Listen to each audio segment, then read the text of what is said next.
orubekwanụ 24 hours afụrụ Prọfet Odumeje Abidocheka Dandusa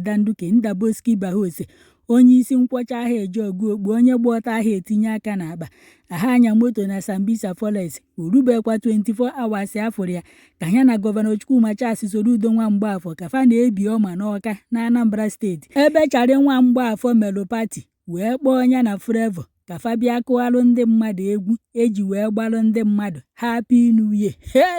O tebekwa aka ebe afụrụ fa ka fa na-ebi ọma anụnwa ọzọzikwa afụrụ Odumeje bụ n'ime ọfịa ebe ọ nọzi wee sụchasị otu nke ọfịa wee nọrọ ebe a wee sị na 2026 a nọ ya dị wee mee na onye ekweghị na ya ekwetara ya. Na nke ikpeazụ a na onye isi nkwọcha aha Ejeogu Okpu ndị mmadụ nọzi wee na-ada Odumeje vava n'ihu akwụkwọ wee na-asị ya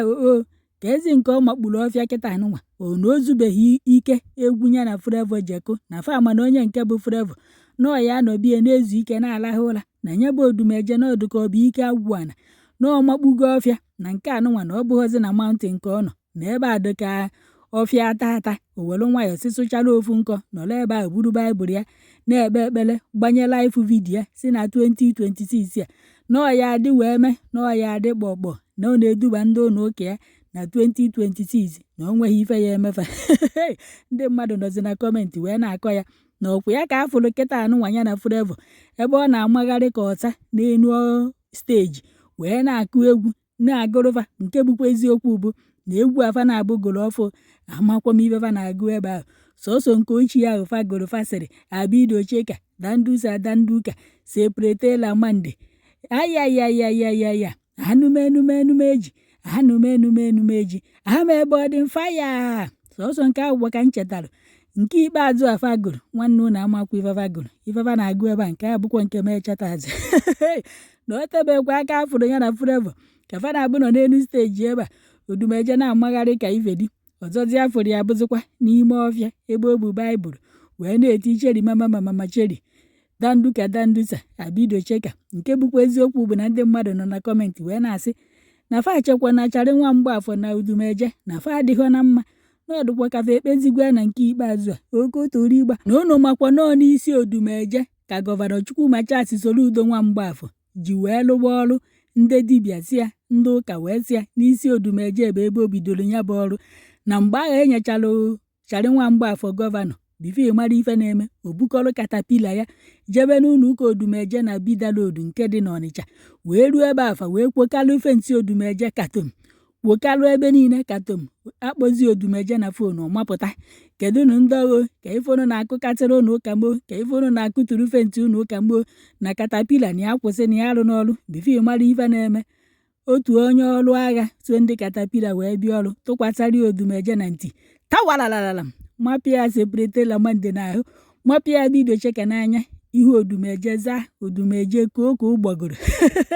Nke bụ na ndị mmadụ nọ mgbe a na-asị na Odumeje a ka eji ya bụ pawa o tinyere n'ime friji ka o wee mee katapila ka ọ rụdebe ọrụ ka taya ya gbapụsịa mee ndị anụnwa bịara ije ahụ ka fa lahụba ụra ka fa ghara ịkwatu fensị ya. Unu makwa na-adọka Odumeje n'ihu akwụkwọ mgbe ahụ adọrọ ya ka jenereta pati my neighbor na sinsi ahụ na anyị na-echekwana na ya na Charị Nwamgbafọ na fa adịghọ na mma. Unu nezikwa anya tata unu afụ na ya na Charị Nwamgbafọ ebikwa n'ọma na udo adịgokwa n'etiti fa na-abụ na nke bụkwa eziokwu bụ na ndị mmadụ nọ na kọmentị wee na-asị na nke ikpeazụ anụnwa Charị Nwamgbafọ na-achị sekọnd tenọ n'ọdụzikwa ka ojie wee na-eme udo witi ndị niile o mejọsịrị mgbe ọ chịrị nke izizi. Na ya bụ ife abụrụkwa obere ife na-afụgokwa anya na Sinetọ Uche Ekwu n'ife ebe fa na-abụ bikwala ọma ebe emekwalụ mmemme emelụ pati wee ruo ebe ahụ o wee bụ na fọma gọvanọ Anambra steeti Gọvanọ Kristi Ngige nọ n'ebe ahụ